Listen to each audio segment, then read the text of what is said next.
Well, good morning. Good morning, Sarah. Good to see Oh, you. good to see you too. And apologies for everybody behind the scenes, by the way.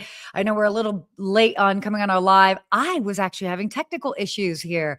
So I got my little trusty headphones in. Don't judge. But we're good. We are up and rolling. Yep. But it's And nice to see Lou, you. thank you for holding us to our standard here. Yes, I paid the internet bill. I was having internet connections earlier. Some trouble with them, but we're here, Lou. We're here. I know that it's all three of us in this room. Oh But it's my always gosh. good. But we're here. A great Wednesday. That music always gets me pumped up and excited to chat with does. everybody. So if you're watching, let us know where you're watching from. We always love talking to the live viewers and putting your comments up here on the screen. Always a blast. But we didn't really connect that much this week at all. Where have you been? I know you were all over the place. Yeah, I spent a good amount of time, almost like over 10 days on the East Coast. I was in New York, and then I was also in Pennsylvania. Actually, that's where I did the show from last week with my grandmother turning 97. So I got to see family in New York City, got to see my grandmother in good old Pennsylvania corn country. We ate so much corn. By the way, is this like not a thing? Like when we will have corn dinner where we just like eat like corn, like we eat like 4 ears of corn and like some other things, but we mainly It's have corn. happening now. Is that like not a thing? I don't think so. If I remember correctly, corn doesn't have any like true nutritional value. Correct. But maybe I could be but wrong. It's so good. It is I know, I love so popcorn. good. Oh, Yeah. when Let it's us like know here in fresh. the comments here if you're having a cornbread, some corn. We can put all the different kind of corn casserole. It's like in that scene with Forrest Gump, right? With he talks about all the Yeah. shrimp, right? Oh, yeah. Shrimp. Oh my gosh, that's crazy. All right. So, what about you? Any corn? Well, quiet, no corn this weekend. I had a lot of travel for myself, but we're getting a puppy. So I was prepping for this puppy that comes this Saturday, which was Ooh. unexpected. I was supposed to get it in 2 weeks, but they're bringing it down early. I'm like, I got to get ready.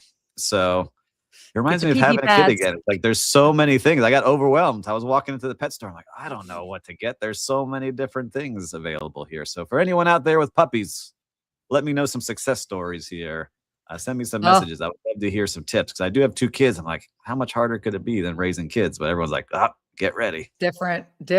Catherine Frederick is joining us, and I bet you she's going to give you a whole slew of. Yep.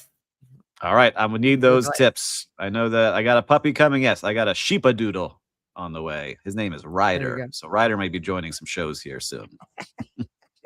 I love it. Well, so I know that we started a little bit behind schedule. So why don't we dive in? But before we do, wanted to go ahead and just do a little bit of a correction from last week. So, we are human here. And so when we get things wrong at Good Morning Hospitality, we always want to be the first to tell you. So last week, we mischaracterized Travel and Leisure's business model. So the company is an established vacation ownership manager. So it's not a new entrant into the space. And it uses a points-based model instead of a 1 week per year system. So want to just apologize. We regret the errors. And now on to our show. Yeah. Thanks for watching Travel and Leisure. We appreciate you watching. And, let's get on to the show here. We got some great things going here. But first, Sarah, this episode is brought to you by StayFi. StayFi helps short-term rental operators build direct guest relationships through branded Wi-Fi portals, email marketing, and guest data tools that turn one-time bookers into repeat guests. So start growing your direct booking revenue today at stayfi.com/Good Morning Hospitality. And that's stayfi.com/Good Morning Hospitality. I love doing those. There you go. Thank you, Lou. So Thank you. Yes. Ad time. Awesome. Well, why don't we go ahead and jump into our first topic here. So Marriott launches owner rebate program ahead of $125 million credit card fee jump. So Marriott is launching a rebate program for hotel owners, and it will basically pass through to franchisees starting in 2026, which is now. The rebate is designed to offset some of that cost to owners who hit specific performance benchmarks around guest satisfaction, quality scores, and loyalty enrollment. This is interesting because this credit card fee increase is a direct consequence of Marriott's Amex co-branded deal expansion. So Marriott collects a significant revenue from the partnership, but they've also historically passed a portion of the program cost to franchisees. So why this is big is the $125 million jump is the largest single year increase in recent years. So it shows a lot of people using those credit cards, but this is tied to two different things, right? It's almost like, in this article, and Sean did a great job, O'Neill, writing this article. He kind of has a section there of why now this is happening. So we'll start with that part. It's in March, 51 owners representing 990 hotels. So that's roughly 182,000 Marriott rooms sent a letter, which Skift obtained, to the CEO, Anthony Capuano, and said they want help. They need help here. They want a piece of this credit card revenue, that they have costs that are going up. They have expenses that are going up, and they're not seeing a benefit from it. So what the CFO said is, we're going to give back up to 50 basis points of gross room revenue, fee reimbursement for achieving defined thresholds. So they have to start by earning good customer scores to be able to get to this 50 basis points. And so what that means, it sounds like something fancy, but basically it's 0.5% of the room revenue, right? So I did a little study. I went back and looked. I was like, how much could this make? I mean, it's depending on the size of the hotel. I did an average room size. It could be anywhere from $60 to $100 to $150,000 given back, which is right to the bottom line, which helps pay for salaries and insurance and things. But it's not a gigantic number. But it's something to start with. But I don't think this is going to go away. The more and more of these credit card fees go, the more and more the fees that the big brands make, I think we're going to see a lot more of the hotel owners saying, hey, we're covering the cost of everything going up. We want some more of this as well. Exactly. And so, and I mean, with this also happening with Hilton, obviously Marriott, Hilton, this happening at the same time, it's clearly indicative of a larger industry shift. So now, I can tell you, it's just everything's getting more expensive, right? As we manage to have a management company, like we start looking at things, like all of a sudden, every single one of your supplies gets more expensive. Every single one of your insurance, your labor, the water, the electricity, everything goes up in cost. And when you're not getting any relief and you see the management company you're partnered with making a lot and making record numbers, you're like, hey, we're the owners here of these properties that are working with you. Where do we get to see some of this? So it's going to be interesting to see how many more owners start to team up, because when you get 51 owners representing that large of a block of their rooms, I think you're going to start to see more and more talking about it, especially with all the news coming out and people reporting on it. Totally. Which, by the way, this should kind of go into the next topic, which is what we are. Hilton is cutting fees to rebuild hotel owners' margins. So this article also came out. So they announced, Hilton announced fee cuts across 7 of its brands aimed at improving owner margins. This is what we're talking about, especially at this time when operating costs. So that's, again, it's really interesting seeing that we've got the 2 larger brands are really making active changes to make sure that to give a little bit of that relief to owners, even if it is a little. Again, it's a nod in that direction. Yes. And and Hilton's tying it to the program they're calling Rise. And so Rise is, again, customer satisfaction. So 50% of their hotels qualify now based on their customer service scores. The other 50% of Hilton's hotels don't qualify. So you really need to qualify to be a good hotelier, that you're a good owner, that you're investing in the property, that your guests are having a great experience to qualify to get this rebate. So, both companies really making a big push saying, all right, we'll give up some things, but you have to make sure that guest experience stays high, that you're not just cutting expenses to cover, the rise. Like, you got to invest in the property, and we'll help give back and give you more. So it's going to be interesting to see. And we talked a little bit last week or 2 weeks ago about Citizen M. And this kind of made me think about it. Like, all right, I don't want to work with Marriott, someone could say, or Hilton, or a big flag, and I'm going to go on my own. But then you look at Citizen M, and 50% of their bookings are coming from that Marriott engine. So it is a great benefit to being a part of that big flag as well. So there's gives and takes, which I understand. And being an owner now and developing a property, you have to figure out, all right, what do I want to give up to ensure that I have a consistent room revenue, consistent base of guests, while taking on these costs. But it's a good look to say, hey, we're giving back and we want to be a team player, but you also have to give good customer service. So it's really interesting to see how this is going. We have some people commenting here. Lonnie Wolf saying, oh yes, in the house team, is a 0.5%. Taylor mentioning costs are going up every day. The exact reason we created Integrity. I got to check out Integrity. yes. Brian Fish, investing in the property is the big one. They are defaulting more owners due to delayed renovations, and this is their way of dangling an incentive. I think you nailed it perfectly, Brian. And it's what's happening, right? So, all right, you can't keep cutting on all the services and investing into the property and making sure guests are doing a good job. We'll work with you and we'll help give money back, but you also have to make sure the customer or the guests are having a great time.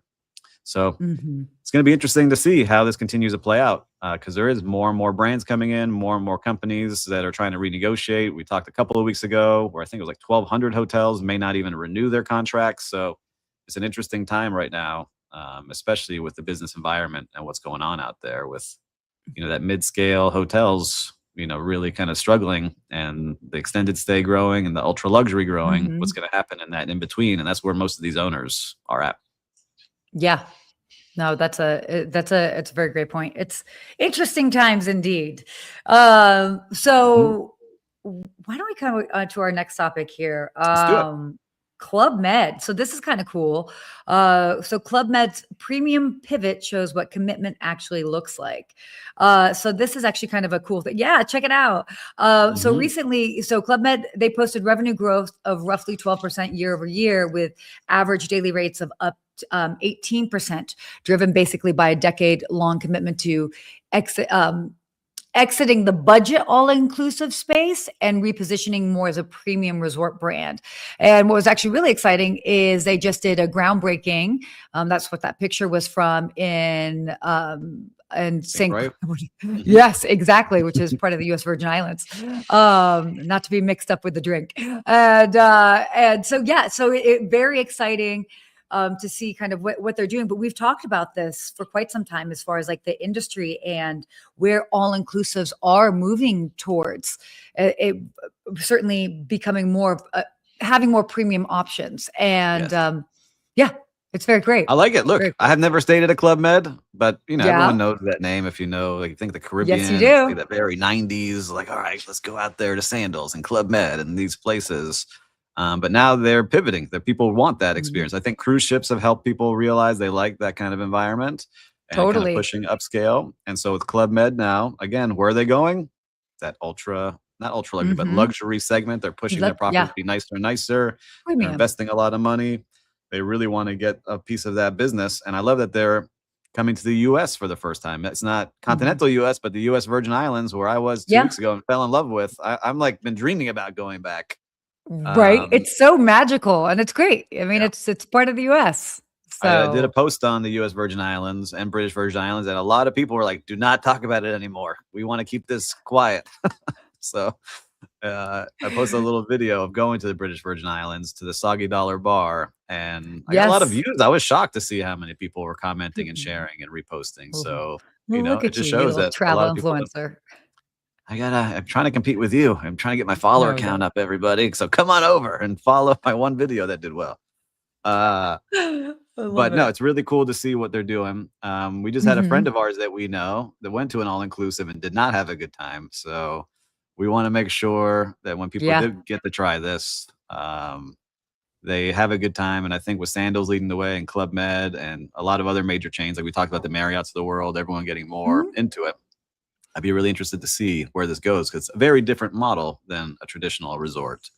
And it is, I think people will like but it. I have to say, people love it. And even like with my travels prior to 2020, I personally hadn't really been to that many all-inclusives. And then after 2020, I've worked with many different brands, and even with just that one earlier this year. And it, when it's done right and it's done at a premium level, it's actually great. I actually just saw somebody posted a video on Instagram, and they're talking about this interesting thing with like, if you're trying to do luxury or like premium, people don't want to do math. And it's that sort of idea of like, oh, well, if you stay here, then you get this credit or that credit. And that's what you don't have to worry about that in these all inclusive, these higher end, and Yeah. it's covered, and it is what it is. And if you want to go off property, that's a whole separate ball game. But on property, it just makes it easy.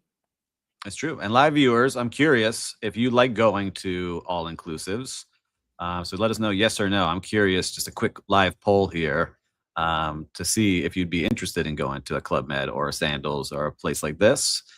Because I think we're going to see more and more of them as people really start to see how far their dollar can go. And once you're at a place, it feels good. Like, I don't have to worry about how much that drink is going to cost, or this extra ice cream for my kids, or, I want to go to the buffet and do a little bit more. Like, it just continues to feel like, I just recently did a trip, and every time I had to pay for something, I was like, oh man, that price seemed to go up. That bottle of water went from $8 to $10 this time. It's like, oh man, what can we do here?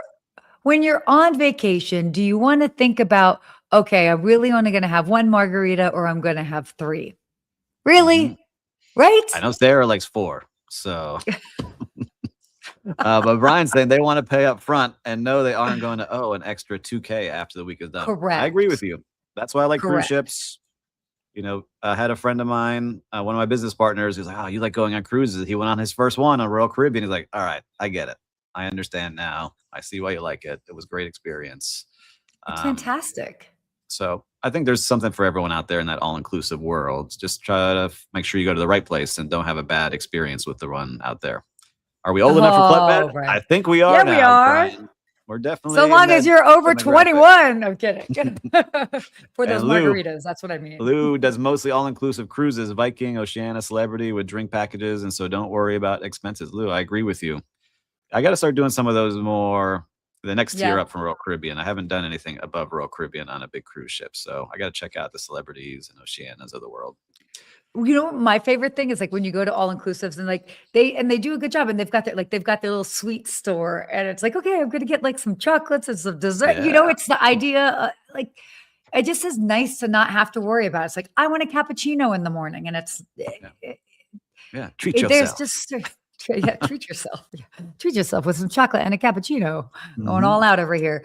But yeah, again, I think it actually really helps with the whole vacation. Again, that vacation mindset, which I think from the guest experience is great. So yeah. Well, I'm looking to see some more. So I appreciate the tips on the different areas, and thank you, live viewers. It's always fun to see what you're up to. By the way, maybe when Club Med opens, I think that they are going to be opening in 2027. Maybe we go celebrate. I think I'm down. I think we got some invites. Didn't we get an invite? I don't know. We can talk about that backstage. Someone sent us something. Yeah. I remember. So yes, we can they talk did. about it. Yes. Anyway, so all right. Well, let's go ahead and talk about that. No. We were invited to the groundbreaking. So, but we were like, hold off until you're ready to accept guests, and then we'll be there. Yeah, because that'll be more useful for everyone. So Hyatt, so this one's interesting. Our next topic here, Hyatt is under pressure over delayed openings as it speeds up mid-tier build out. So Hyatt is facing analyst and investor pressure over a higher than expected number of delayed hotel openings in its pipeline, which is pushing its net unit growth below the targets it's set for 2026.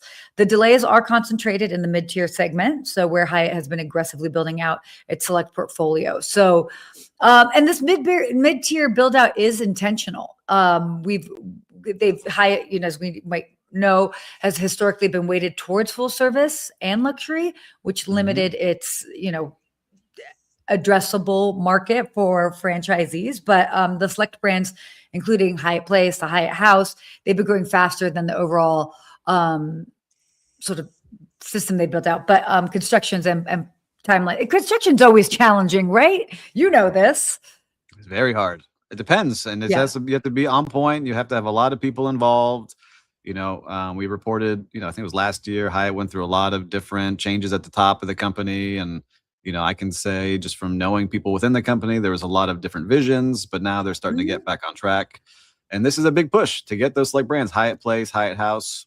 They've been growing faster, but the construction timelines are just not keeping up, and they need to get those rooms open because we have their competitors starting to do more and more in that space. Correct. And so, one thing with owners is you need that property open because you do have loans you've taken out on the land. You have investors that you have to pay back. And the longer that stretches out, people start to get a little antsy. And so you have to make sure you're taking care of all of those people. And that means getting those rooms open, getting the supplies in, making sure the standards in place, making sure technology works, that you can get the reservations booked on time and getting that open. And you can't start accepting reservations if you don't know exactly when you're opening. So there's a lot of pressure when you open a hotel. Have you done one, Sarah? Have you done an opening before at a property? No, I feel like I missed that. I should have. Yeah, you should have. But just for the experience. It's never too late. Maybe when it's my dream down the road, I'm just going to be a host at the restaurant as like an 80-year-old guy and just like say hello to people. You just got to stop it. Yeah, that is hilarious. So. But anyway, part of the openings, that's what's stressful is like you got to hit these dates because you promised those opening reservations. Hey, we're going to be open. And if you don't, you have to find them a place to stay. And a lot of times you're going to be covering the cost of that, not just like, hey, let me refund your money. Because I've been in places that were opening recently that I was assisting with, and they kept pushing back the opening date month by month by month and canceling last minute on all these people, thousands of people. So it can be very, very stressful out there. Good old Uncle Steve hosting. Listen, there was a guy when I worked at Mandarin Oriental. I will never forget him. He was a GM of a hotel. He just wanted something to do. And he's like, Steve, I'm not going to make schedules. I'm not doing payroll. I'm not doing any of the busy work. I will be on the floor. Just schedule me these days, and I'll make sure we get good customer service scores. And he taught me so much. I was a young 20-something-year-old, so I might have to do that, Lou. We'll see. Anyway, Sarah, sorry. Too much caffeine. No, I love that. No. It's great. It's great. I love that because it reminds me of all the hosts that I've met over the years. And I always, but it's, if you've got the hospitality spirit and you just kind of want a low lift sort of job, I think that's fantastic.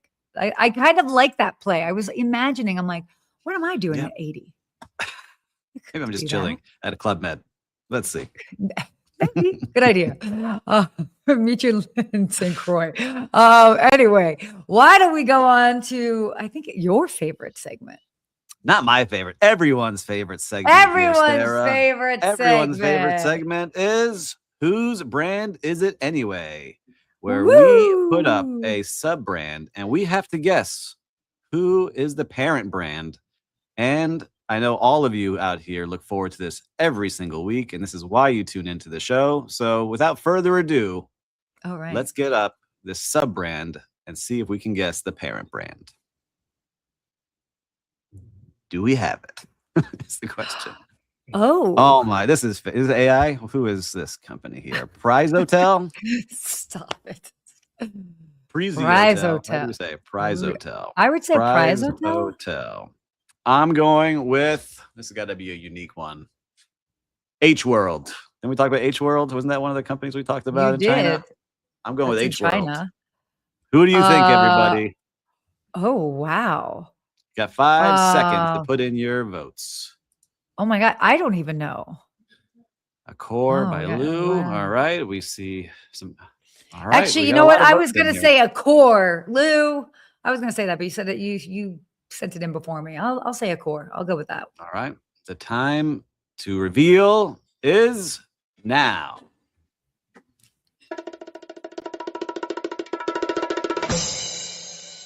Oh, Radisson. Oh my gosh, never even on my radar. Well, let's check it out.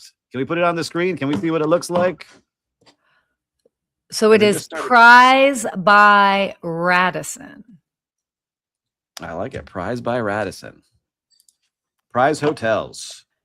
All right, everyone. See what the inside of these. I mean, like the rooms. Like affordable, high design. Prize by Radisson is a new generation of centrally located, lifestyle-led properties. Oh, look at this! Prize by Radisson's eclectic character combines comfortable accommodation in an informal setting and surface culture.